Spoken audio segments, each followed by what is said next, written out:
June 7, 1944, Normandy coast, early morning. The sea is still restless from the night before. Smoke hangs low over the water, drifting inland from the beaches where thousands died less than 24 hours ago.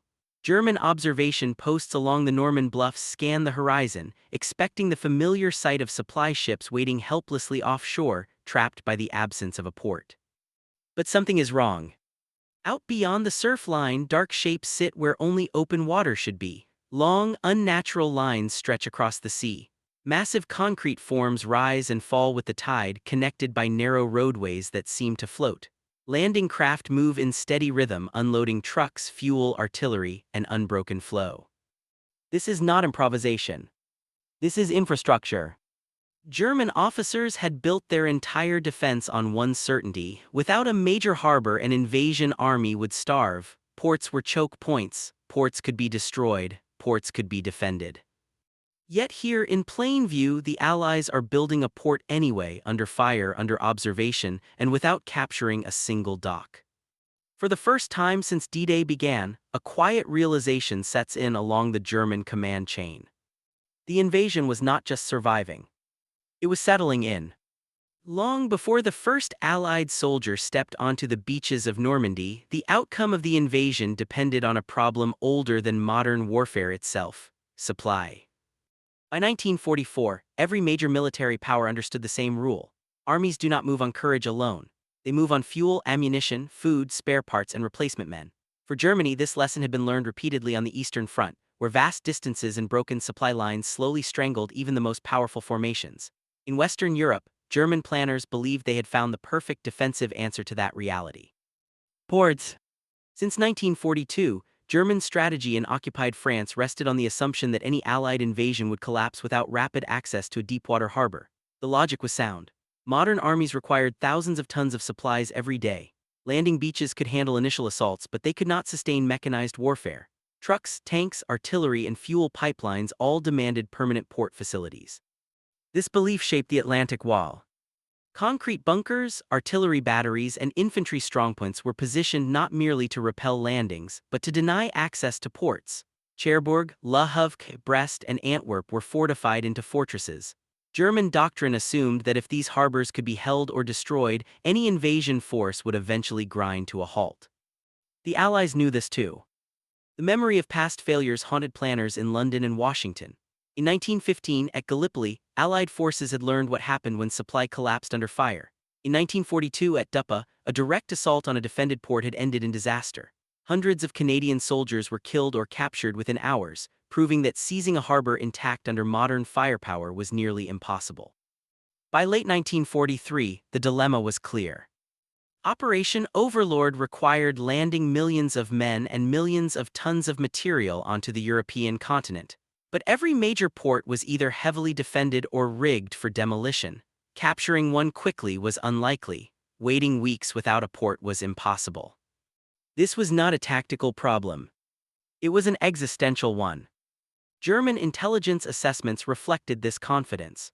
Reports emphasized that the Allies could land forces but not sustain them. The assumption ran deep within the German command structure, from frontline officers to planners in Berlin. Even after D-Day, many believed the beaches themselves were merely temporary footholds, soon to be abandoned or destroyed. Yet this confidence rested on one hidden weakness. German planners were fighting the last war's logistics. They assumed that ports were immovable objects, fixed structures of stone, steel, and geography. They did not fully account for the industrial imagination of their enemy. The United States and Britain were not merely fielding armies, they were mobilizing entire economies, shipyards, and engineering corps at a scale the Axis could not match. Behind closed doors, years earlier, Allied planners had begun asking a forbidden question. What if the port came with the army? As early as 1942, British engineers and naval officers quietly explored radical alternatives. Ideas once dismissed as fantasy were reconsidered under wartime necessity. Floating piers, prefabricated breakwaters, roads that could flex with the tide, concrete structures large enough to block the sea itself. This thinking did not originate from desperation alone, it grew from hard experience. British engineers had built temporary harbors during earlier campaigns in North Africa and the Mediterranean. American Seabees had constructed airfields and docks under fire across the Pacific. These were not improvisations, they were rehearsals. By the time Overlord entered its final planning stages, the Allies had already accepted a brutal truth. If they relied on capturing a port, the invasion might fail before it truly began. So they chose a different gamble. Instead of attacking a harbor, they would build one. Not after the beaches were secured. Not months later. But immediately, within days of landing. This decision would quietly reshape the invasion itself, setting the stage for one of the most audacious engineering feats in military history.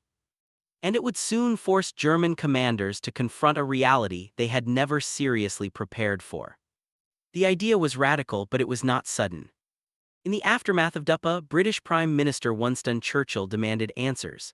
If ports could not be taken intact and beaches could not sustain armies, then something entirely new was required. In one of his many wartime memoranda, Churchill posed a blunt challenge to his planners. The difficulties of ports must be solved. Don't argue the matter. The difficulties must be solved.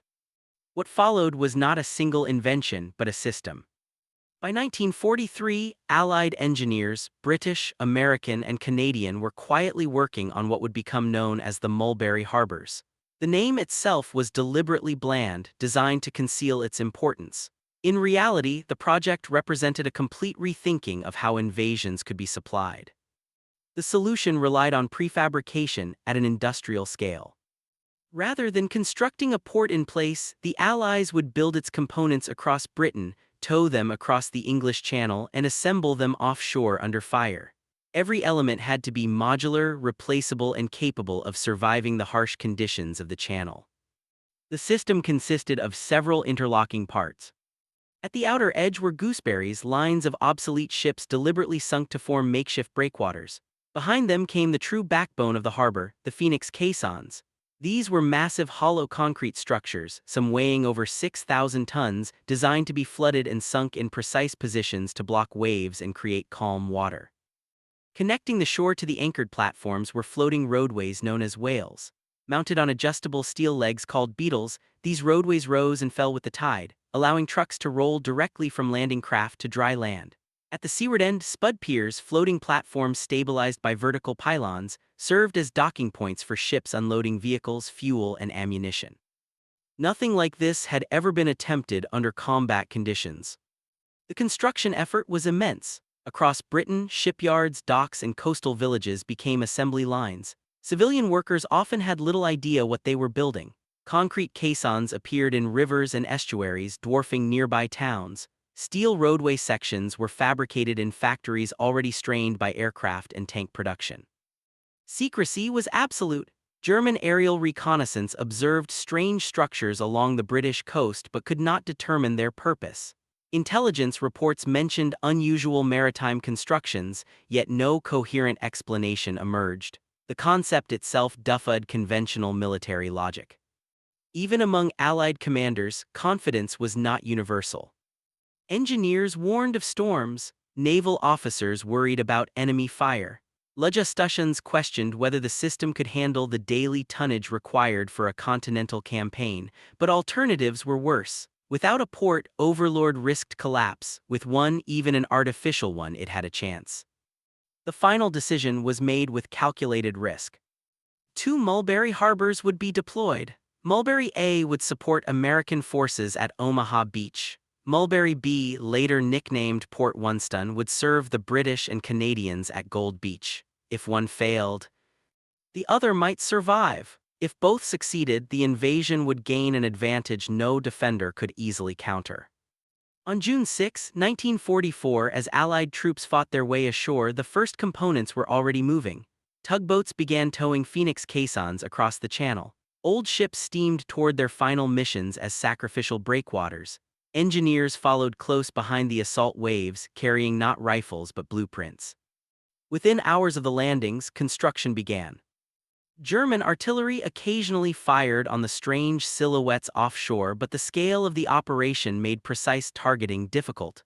There were too many objects, too many moving parts, and no clear understanding of what the enemy was truly attempting.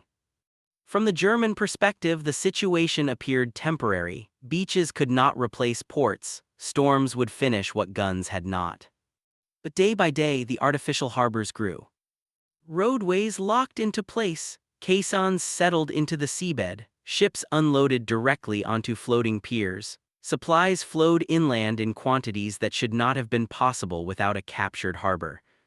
By the time German commanders fully grasped what they were seeing, the question was no longer whether the Allies could sustain the invasion. It was how long this impossible harbor could survive the sea itself. And that question would soon be answered by the most violent storm the Channel had seen in decades. The appearance of the Mulberry Harbors forced both sides of the war to confront the same reality from different directions. What the Allies viewed as an engineering necessity, German commanders experienced as a strategic shock. To understand why, the event must be seen through multiple lenses at once: human, technical, and adversarial. The engineering angle. At its core, Mulberry was not a single structure but a system designed to absorb failure. Every component was built with the expectation that something would break.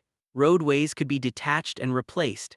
Caissons were spaced so that the loss of one would not collapse the entire breakwater. Piers were designed to flex, not resist, the motion of the sea.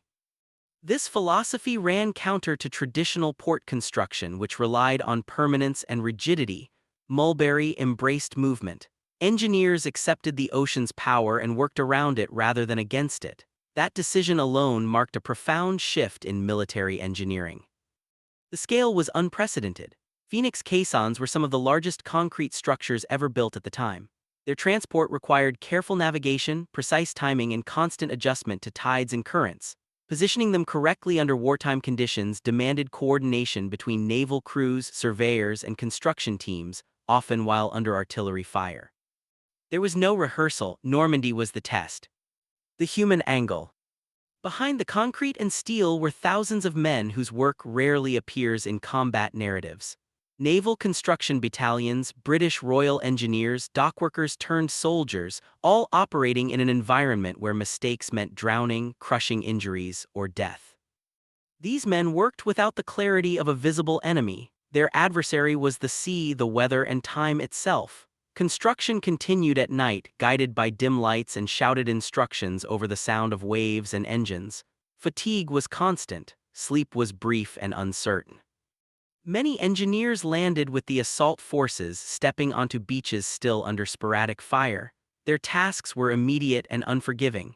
If a roadway section was not aligned properly, vehicles could plunge into the water. If a caisson flooded too early or too late, it would be lost.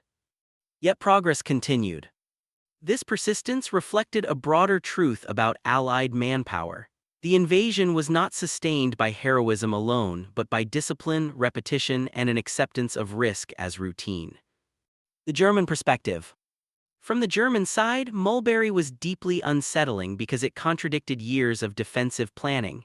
German coastal doctrine assumed that supply bottlenecks were unavoidable. Beaches were vulnerable. Ports were decisive. Destroy the ports and the enemy would eventually starve. Initial reports from Normandy were confusing. Aerial reconnaissance photographed unusual offshore structures, but their purpose was unclear. Field commanders reported supply movements far exceeding expectations, yet no port had fallen. Artillery units attempted to engage the harbors, but the dispersed layout limited effectiveness. Some officers assumed the structures were temporary and fragile. Others believed storms would eliminate them. There was little sense of urgency, partly because the concept itself felt implausible. Artificial harbors belonged in engineering journals, not active war zones. This hesitation mattered. German counterattacks in the days following D-Day were already constrained by fuel shortages, air superiority, and disrupted command networks. The realization that the Allies were not dependent on capturing a port removed one of the last hopes for a quick reversal. The leadership angle. At higher levels, the Mulberry Harbors reflected a difference in how the two sides approached uncertainty. Allied leadership, particularly under Eisenhower, accepted that no plan would survive intact. Flexibility was built into strategy. Contingency was not an admission of weakness, it was policy. German leadership, by contrast, had invested heavily in static defenses and fixed assumptions. The Atlantic Wall was formidable, but it was also rigid. Once bypassed or rendered irrelevant, its value diminished rapidly. Mulberry did not defeat German forces directly, it undermined the logic behind their defense. As the harbors expanded and supply volumes increased, the invasion ceased to resemble a temporary foothold. It became a permanent presence. Each day of sustained logistics reduced the likelihood that the Allies could be pushed back into the sea. The question now was no longer whether the harbors could function. It was whether they could survive the one enemy neither side could control, the channel itself.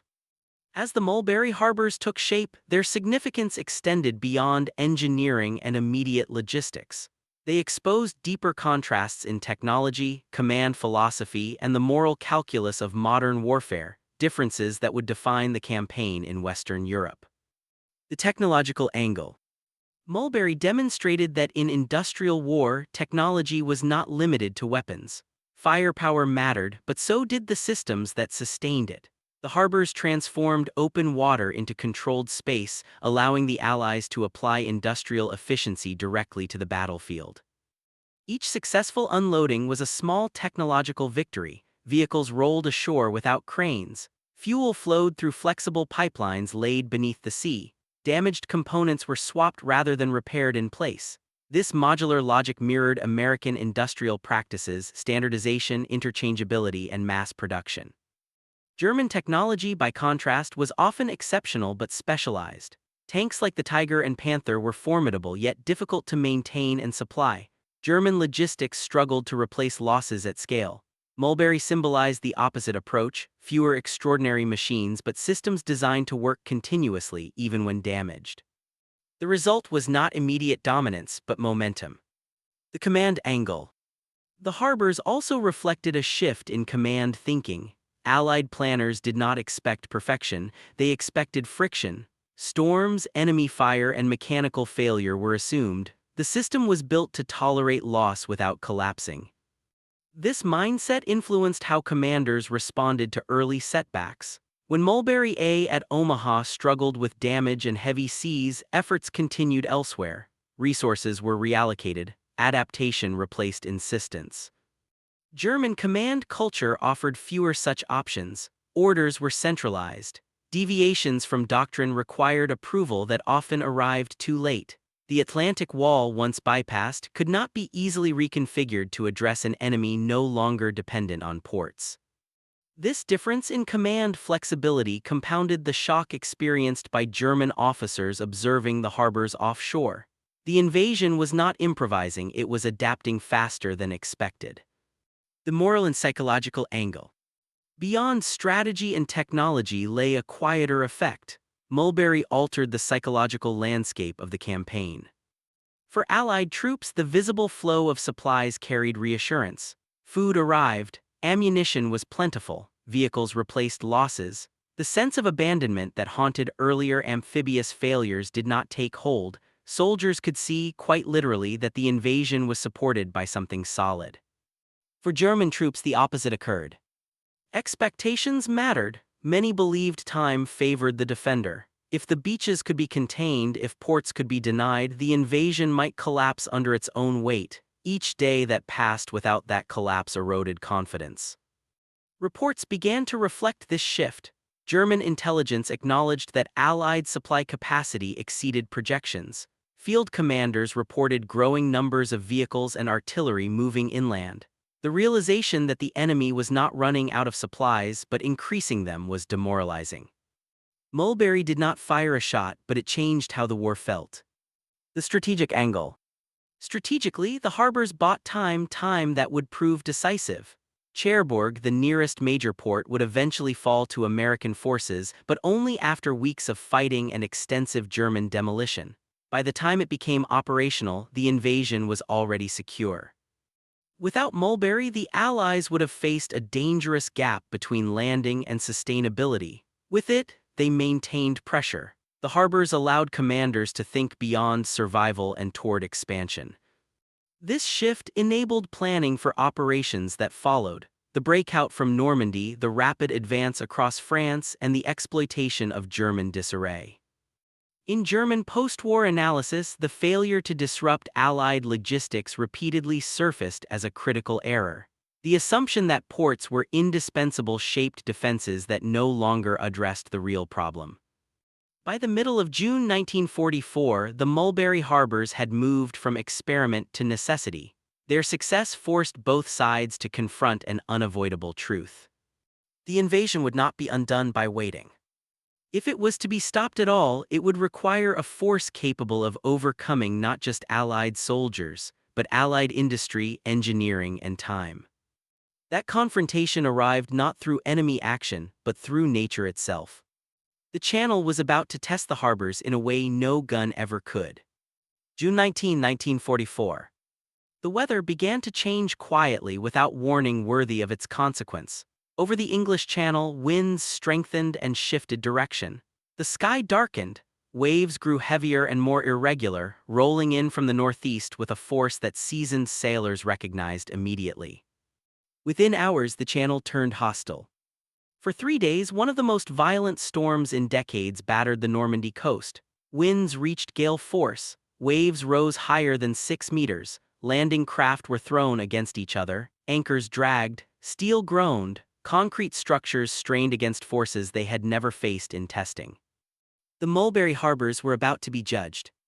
At Omaha Beach, Mulberry A bore the brunt of the storm. The American harbor was still incomplete. Its components were less sheltered, more exposed. As the seas intensified, Phoenix caissons shifted and cracked. Floating roadways tore loose, ships that had been sunk as breakwaters broke apart under relentless pressure. Engineers fought to hold the system together, but nature moved faster than men. By June 22, Mulberry A was effectively destroyed. Sections lay twisted and scattered along the coast. What had taken months to build vanished in days. From the German perspective, this appeared decisive. Reports from coastal observers noted wreckage offshore and reduced activity at Omaha. The belief spread that the artificial harbor experiment had failed. The sea, it seemed, had accomplished what artillery could not. German commanders concluded that Allied logistics would soon collapse, validating long-held assumptions about the necessity of permanent ports. But the storm did not strike evenly. 30 kilometers to the east at Gold Beach, Mulberry B, Port Winston faced the same fury under slightly different conditions. Its placement offered marginally better shelter, its construction was more advanced, and crucially the decision was made to fight for it. British engineers and naval crews worked through the storm whenever conditions allowed. Damaged roadways were detached to prevent catastrophic failure.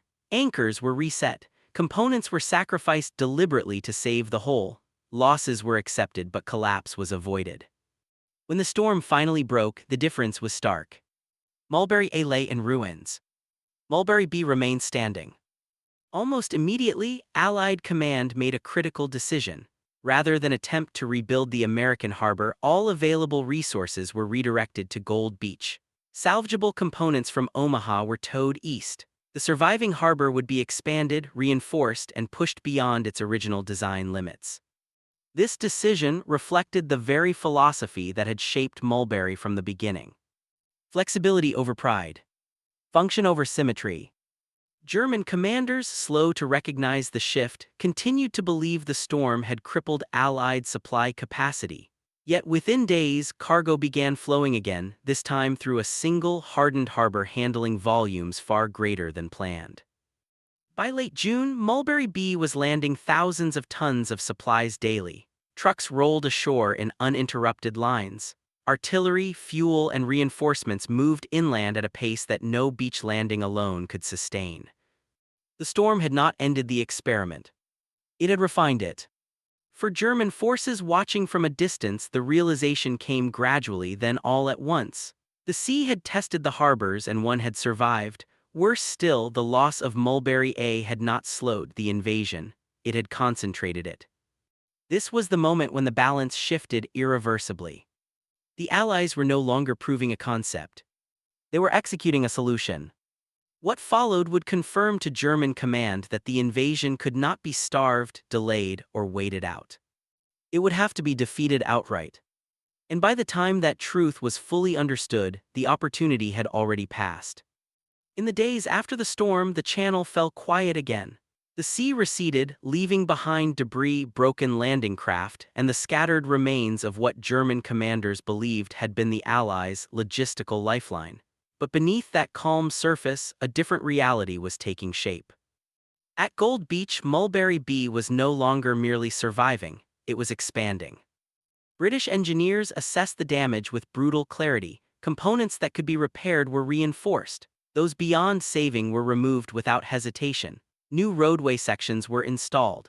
Additional Phoenix caissons were positioned to strengthen the breakwater. What had been designed as a temporary harbor was being transformed into a hardened logistical engine. The numbers began to speak for themselves. By early July 1944, Mulberry B was handling thousands of vehicles and tens of thousands of tons of supplies each week.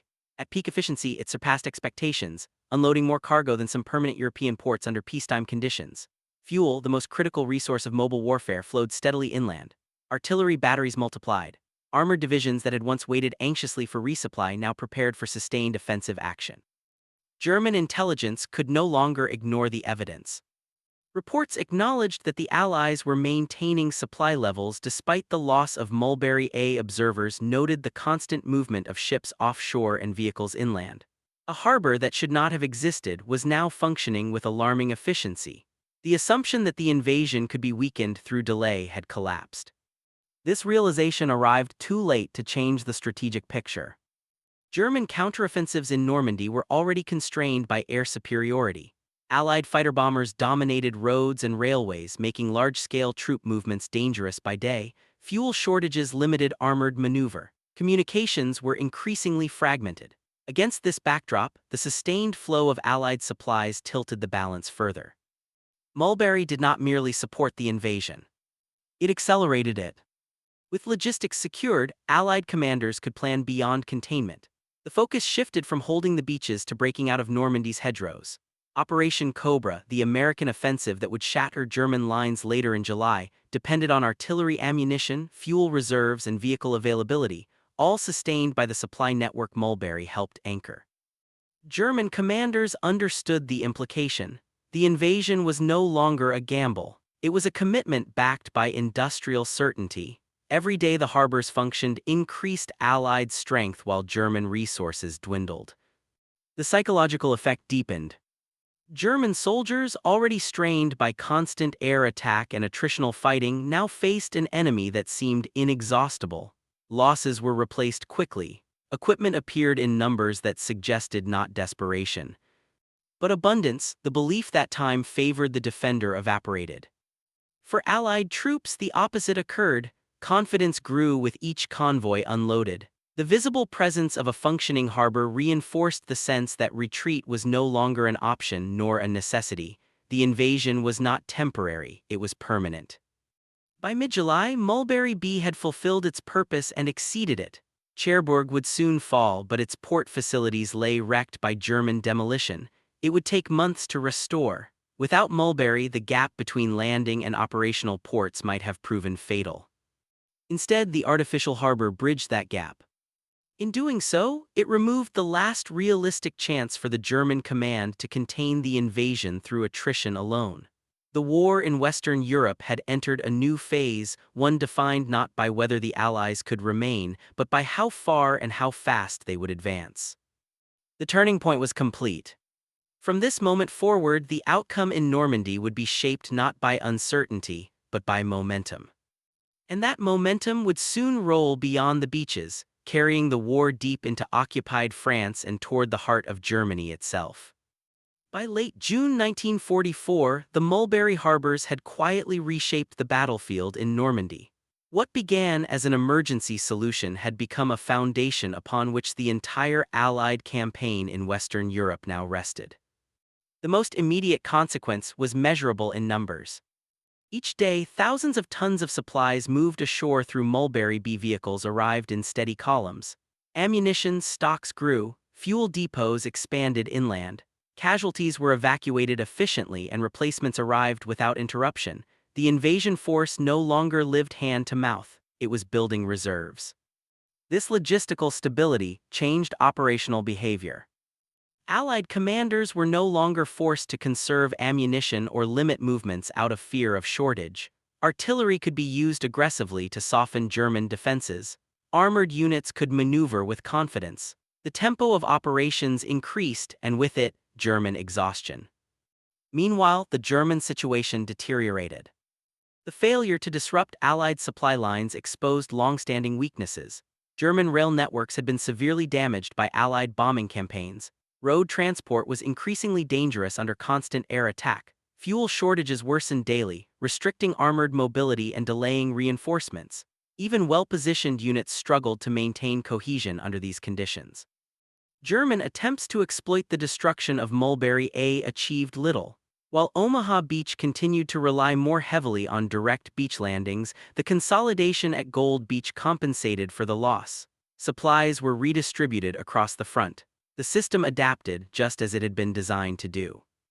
Cherbourg, long considered the key to sustaining the invasion, fell to American forces on June 26, 1944, but German demolition teams had done their work thoroughly. The port lay in ruins, cranes were destroyed, docks collapsed, channels were blocked. It would take months to restore partial functionality.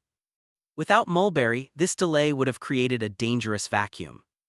Instead, the artificial harbor absorbed the shock. It bought the Allies the time they needed to repair Cherbourg and prepare for future operations. German hopes that demolition would cripple Allied logistics were again frustrated. Reports from German commanders increasingly reflected resignation rather than optimism. Post-action assessments acknowledged that Allied supply capacity far exceeded initial estimates. The expectation that the invasion could be strangled through denial of ports no longer held. The psychological effect extended beyond headquarters. German soldiers at the front observed the constant arrival of Allied equipment. Tanks replaced losses quickly. Artillery positions multiplied. The sound of engines and supply trucks became a permanent presence. The enemy no longer appeared vulnerable or overstretched. For Allied troops, the presence of Mulberry reinforced a different belief that the invasion was not merely surviving but inevitable. Confidence translated into pressure. Pressure translated into breakthroughs. By early July, preparations were underway for a decisive breakout from the Normandy beachhead. Operation Cobra would rely on concentrated firepower, rapid exploitation, and sustained movement, each dependent on logistics secured weeks earlier offshore. Mulberry's role in this transition was indirect but decisive. It did not win battles, it enabled them to be fought without restraint. The harbors also influenced planning beyond Normandy. Lessons drawn from their success shaped future amphibious and logistical operations.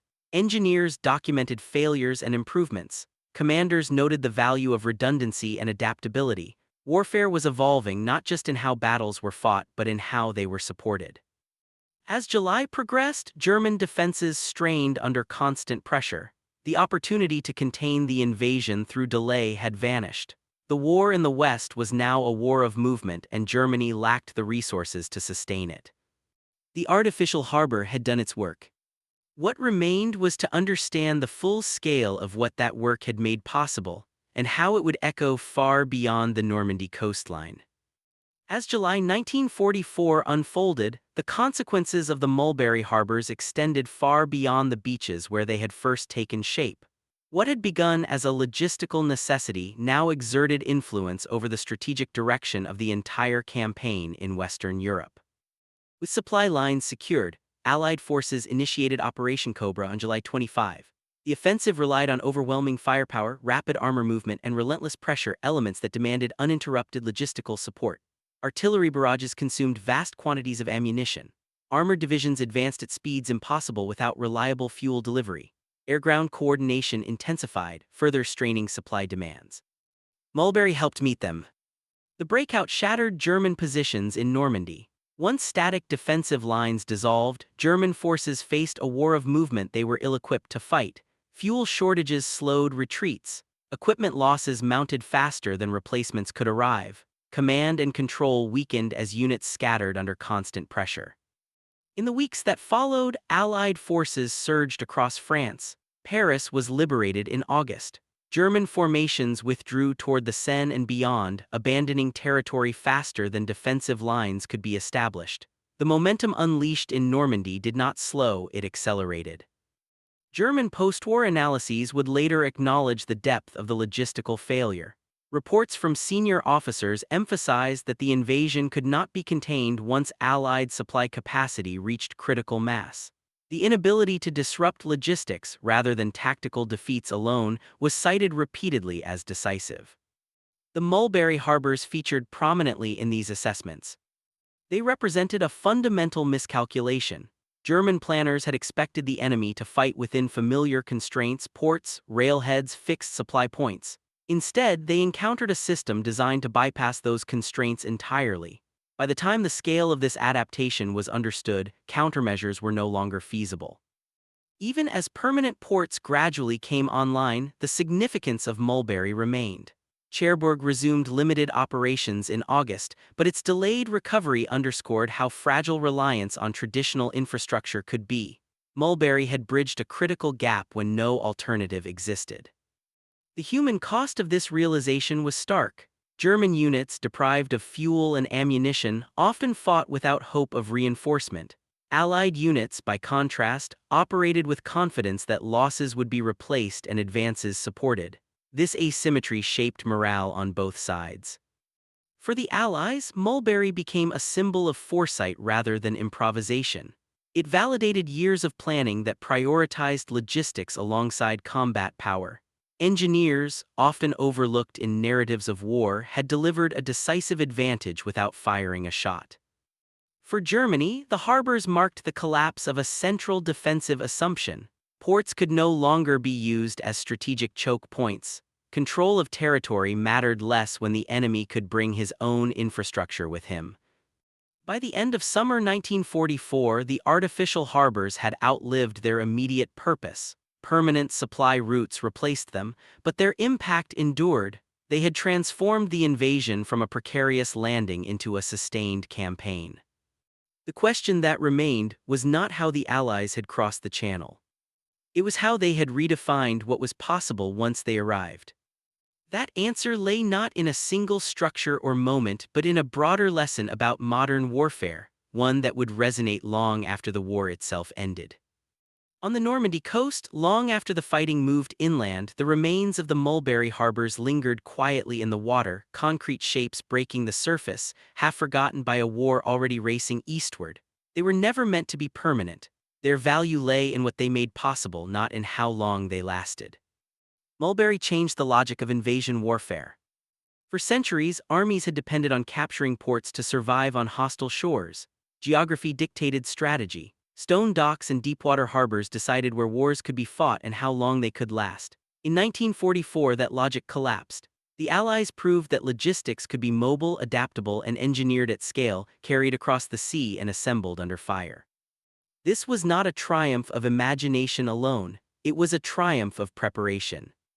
Mulberry succeeded because it reflected a deeper truth about modern war. Victory belongs not just to those who fight well, but to those who plan for failure and build systems that endure it.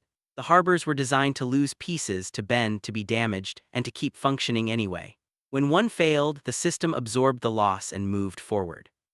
German commanders were not wrong to believe ports were vital. They were wrong to believe ports had to be permanent. In Normandy, American and British engineers demonstrated that industrial capacity could replace geography and that logistics, often invisible and uncelebrated, could decide campaigns before battles were fully joined. The soldiers who advanced across France did so on roads paved not only with courage but with concrete, steel, and careful foresight. The Mulberry Harbors never appeared in victory parades. They earned no medals, yet without them the invasion of Western Europe might have stalled at the water's edge, vulnerable to delay, weather, and attrition. Instead, the Allies stayed, they advanced, and they never looked back. On that shoreline in June 1944, Germany did not just lose ground. It lost the last illusion that the invasion could be waited out, starved, or undone. The war was no longer about whether the Allies could remain in Europe. It was about how far their momentum, built piece by piece, mile by mile, would carry them before it finally came to rest in the ruins of the Reich.